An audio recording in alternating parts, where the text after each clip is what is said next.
Bayangkan, sebuah tanah subur kini kering kontang.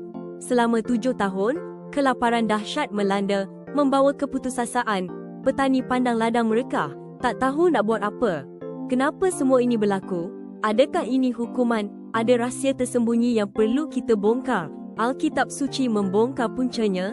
Kelaparan ini kesan langsung dosa Raja Saul. Baginda bunuh orang Gion, langgar perjanjian suci depan Tuhan. Perjanjian damai dicabul, seluruh negeri tanggung akibat, seperti tertulis di 2 Samuel 21:1. Kekeringan ini disebabkan Saul dan keluarganya yang berlumuran darah itu, kerana dia telah membunuh orang Gion. Dosa lama ini tuntut keadilan. Raja Daud yang beriman, tahu perlu bertaubat.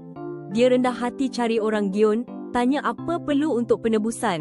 Melalui pengampunan dan keadilan, Tuhan Maha Penyayang pulihkan keadaan. Hujan rahmat turun, bawa kehidupan dan harapan. Ini bukti kasih Tuhan tak berkesudahan. Akui dosa, bertaubat tulus, kasih-Nya sedia mengampuni dan memulihkan. Jangan ragu kasih abadinya.